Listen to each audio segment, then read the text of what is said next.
بسم اللہ الرحمن الرحیم۔ آج تو سارے مسائل ہی محرم سے متعلق ہیں۔ پہلا سوال ہے جی، محرم کا چاند دیکھ کر کیا دعا پڑھنی چاہیے؟ دیکھیں، محرم کے چاند کی کوئی الگ سے دعا نہیں ہے۔ جب بھی چاند دیکھا جائے، نیا چاند دیکھ کر جو حدیث سے ترمذی سے دعا ثابت ہے وہ ہے اللہم اہلہ علینا بالامن والایمان والسلامت والاحسان ربی وربک اللہ۔ چاند کو دیکھ کے یوں کہا جائے کہ اللہ اس کو امن اور ایمان والا بنا اور سلامتی اور احسان والا بنا، یعنی اس مہینے کو ہمارے لیے، اور اے چاند تیرا بھی رب اللہ ہے، میرا بھی رب اللہ ہے۔ تو کوئی بھی مہینہ جب شروع ہو، اسلامی مہینہ، تو چاند دیکھ کے یہ دعا کرنی چاہیے۔ محرم کے چاند کی الگ سے کوئی دعا ہمارے علم میں نہیں ہے۔ محرم کس حدیث کے مطابق اللہ کے مہینوں سے ہے؟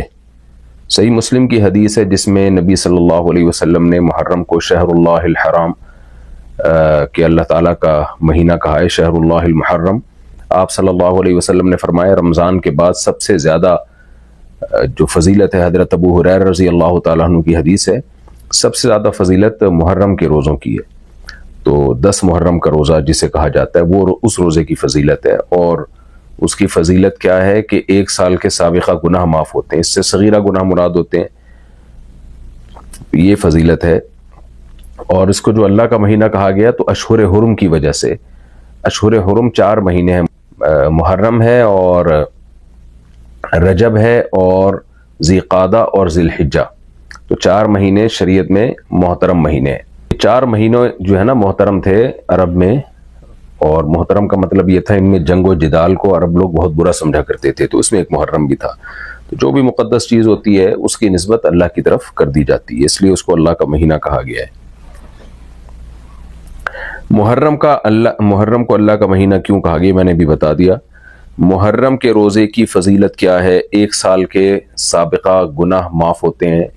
نبی صلی اللہ علیہ وسلم نے 10 محرم کے ساتھ ایک روزہ ملانے کا حکم دیا، 9-10 ملا دیں یا 10-11 ملا دیں، لیکن یہ لازمی نہیں ہے اس زمانے میں۔ اگر کوئی ملا دے تو اچھی بات ہے، نہیں ملائے تو 10 محرم کا بھی رکھ لیا جائے تو بھی ٹھیک ہے۔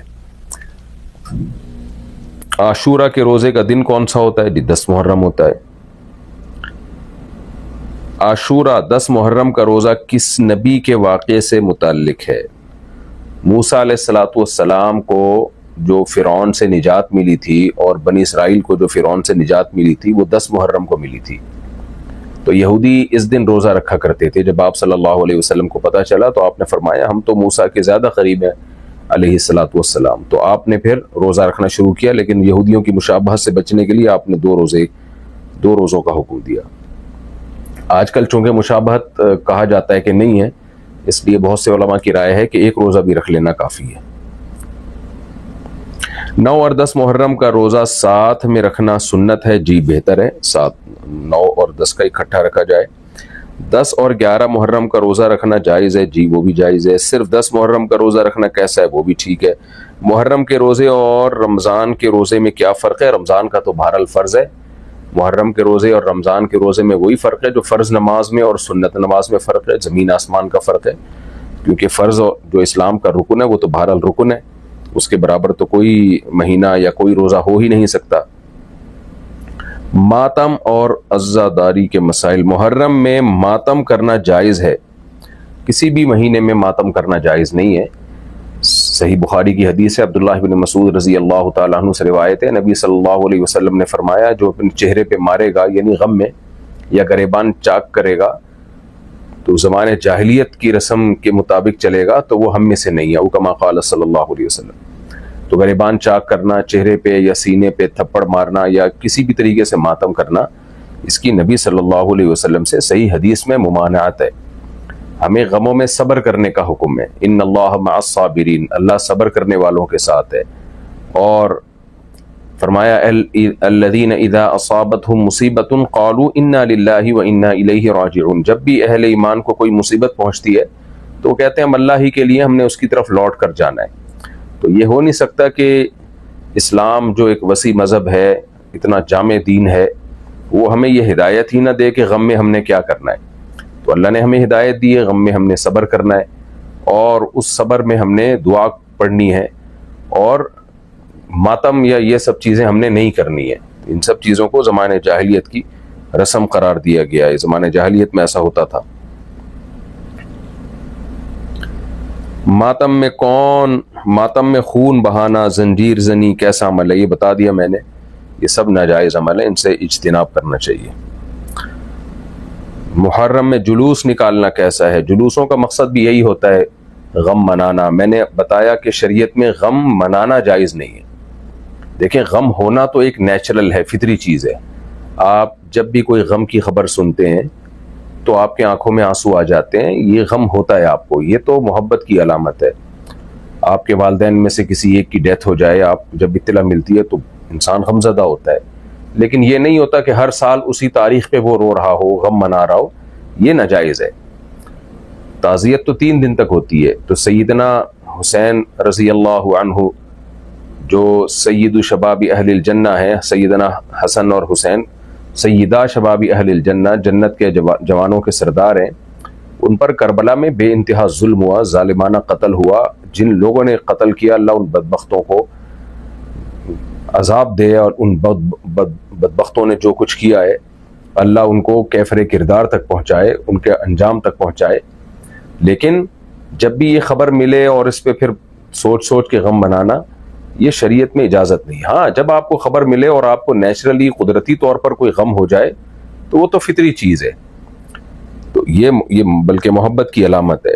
لیکن سوچ کے اس کو، اور جلوس نکال کے، اور پھر مجلسیں منعقد کر کے، یہ شریعت میں جائز نہیں ہے، اس کی ہمیں کوئی مثال نہیں ملتی۔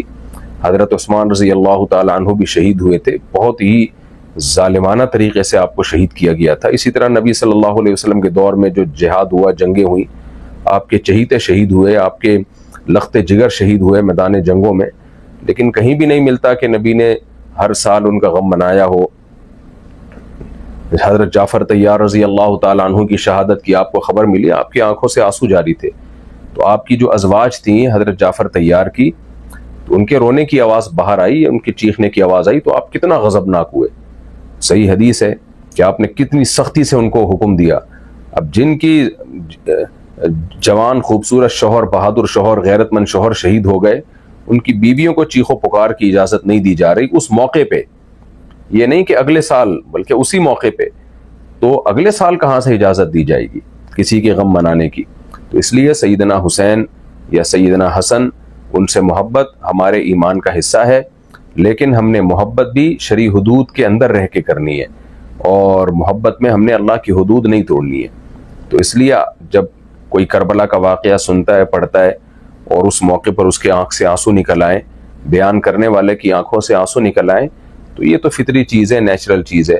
لیکن سوچ کے اس میں پھر جلوس نکالنا، اور اس کو اس نیت سے واقعات کو سنانا کہ تاکہ لوگ روئیں، چیخیں، تو جو بہت جگہوں پر دیکھا ہے اس طرح کی محفلیں لگتی ہیں، یہ پھر شرعی حدود سے تجاوز ہے۔